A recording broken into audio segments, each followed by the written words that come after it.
Right, well, this is the big one in the backroom, boys, because you are the two key backroom personnel. Or well, that's what you tell me anyway. We are. So what do the kit men do, George?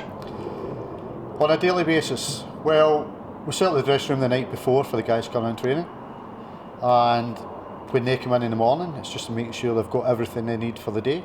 You've actually got to treat them like school kids. You've got to give them everything that they need. You know, whether playing for A&I or Rangers, the kit man should be treating them the exact same way.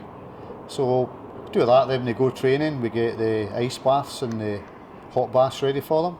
We tidy up and we start preparing for setting up in the afternoon again. That's what we do on a kind of day-to-day basis. And Willie will talk you through what we do on a game day.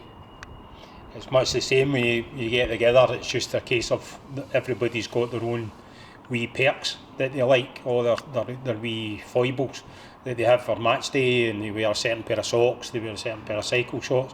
So me and George, probably on the Friday, get everything all set up, ready to go, and get everything all packed up. If it's a home game, it's great. You're just literally going into the dressing room and setting it up when the boys are away for training, and then that's it. You know, you just go for it. Everybody's got their squad numbers, so generally it's quite easy. Been difficult the last wee while, obviously injuries and stuff like that. We've had two goalies on the bench and various bits and pieces, which is never great in enough. But you know. So are you two a partnership? Is dovetailing important? Yes, very, very important. Especially on game days, you need two people. You need to be out in the pitch, making sure they've got everything needed, the balls and their training kit and all that for out there. Then while that's happening, Willie's in the dressing room to make sure that when they come back in, everything's ready for them. But a match day definitely need to, because I say it's a lot of work in a match day. You've got to get all the kit ready, then you've got to load the kit van. Then once you take it up there, you've got everything set up, and as said earlier, like players have got their favourite socks, their favourite slips and all that kind of stuff, so you need to make sure the right players got the right stuff and making sure everything's there for them. So when the players turn up for the game, all they need to bring is their toilet bag. We've got everything else done for them. And it's a long day. Like an average away game, myself and Willie, we'll be here at 9 o'clock in the morning, and you're still maybe 7, 8, 9 o'clock at night before you get away. You've got to bring it all back and get the kit in the washing machine to get it all washed and dried again. What's your backstory, Willie? What have you done previously, leading up to this? How long you got? Well, I all started at Queen's Park. I came in at Queen's Park as a coach. I then started doing some work with the first team, and then the two guys that looked after Hampden retired, so I ended up going in as the Queen's Park kitman, and I did that full time. I was in during the day, but I looked after the stadium as well. That then tied in with Scotland for training. At that time, Andy Roxburgh and Craig Brown brought them into Hampden and they trained. So part of my duties were to be there and help with anything that they had. That then led to David retiring. David Moyer retired, and I walked into the Scotland job. So I was at Queen's Park for 12 years and Scotland for 14 years. Right, okay. So that was really enjoyable. And then after that, I sort of went into a kind of retirement, and then went to Falkirk for a wee while with Ray McKinnon. And then I went to Clyde with Danny Lennon, and then down to Morton with Doug Emery. And then I got a shout from Graham Maffey and George about this coming in here, and it's been great.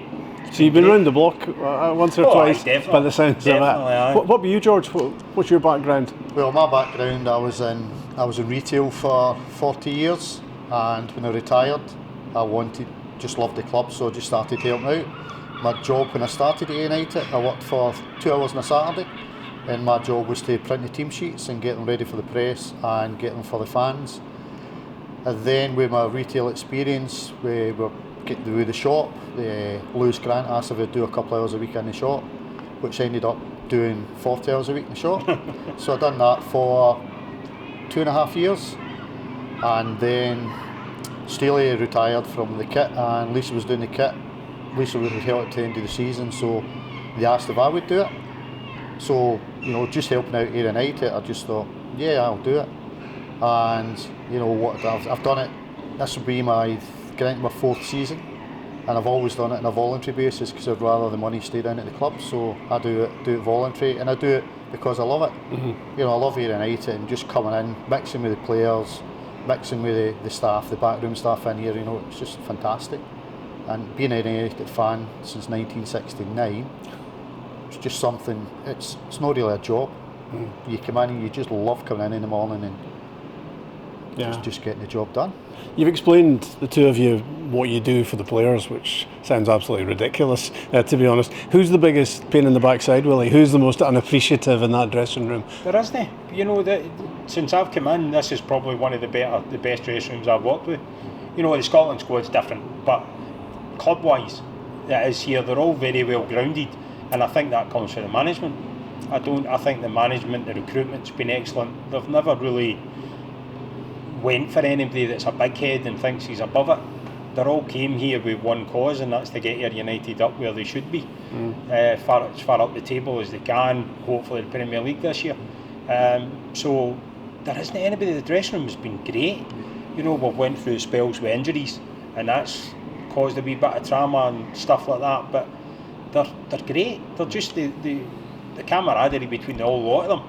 They just love each other's company. They're always planning to go and do things and be together, even when they're away from here, which I found quite strange, because sometimes the players couldn't stand each other and wanted to get away. Well, that's a really disappointing answer, because I was looking for you two to dish the dirt, but that's obviously not going to happen. This year, you know, I've been here 4 seasons, and this year's the best dressing room. You know, last year there was some players here last year, and you couldn't wait to see the back of them, because when they came in the morning, you know, I thought they were a bit of Billy Big Boys, but we're going to look at that this season. Yeah, definitely not. It's just a great dressing room. You know, you've got the same guys who just liven everything up. Nick McAllister, there's a dressing room's low, he's no long in turning it around. Him and Big George Oatley, you know, right good characters in there. And would you describe this as a successful season, Willie, already? Whatever happens from here, because we're in the shake-up for the playoffs and promotion. I've only come in this year, and I don't know what the sort of expectation level is. I know that fans are fans everywhere. They want the best. They want to be in one. We started off so well that it looked as if the league was going to be won by Christmas. Unfortunately, injuries to Anton kind of sidetracked that for a wee while. But you know, I just look at it and say we're second place in the league. We're playing really, really well. We've had slumps up and down, but we've always been there or thereabouts. We've been in the top 4 all season. Yeah. So I think the fans, if they're looking at it, we should be looking to strengthen our place in second, and then go for the playoffs. And then it's a game of 4 games. If you get third place, you're then 6 games, and then you've got the Premier League team sitting doing nothing, twiddle their fingers and wait for you to come to the end when you're knackered. Yeah. So I think the expectation level at Ayr is this should be go down as a really good season, and building blocks for the rest of the seasons to come. You see the stadium. Yeah. The stadium is developed. The chairman's now announced about the training venue, which is going to be right on my doorstep. So, yeah, it's expectation level should just be, we're here, let's enjoy it, and let's build on it. Get behind the team, get the voices, get the boys in here. Let's get the guys over the final hurdle, because sometimes the crowd can be the difference. Yeah, definitely. What do you think, George? Yeah, it has been a very successful season. I think when you said at the start of the season you're looking for a playoff place, which we're definitely going to get now. And as Willie said, the expectations when we hit the really good form, you thought you did have a chance to win the league at that time. Still not out it yet, there's still only 8 points in it, so there is still a wee possibility. But no, I think it's been a very good season as for being an Ayr fan, plus everything that has happened in the background off the pitch is going to make us better going forward. And I think we need to remember as well, when David Smith came in, he had a 5-year plan. This is only year 3 of it. You know, so we're well ahead of the plan where we're expected to be, because I took it we're taking 5 years to get to the Premier League, going by the plan. We could be there after 3 years, which would be an absolute fantastic achievement. Well done you two, and thanks for what you do. No bother. Thank you very much.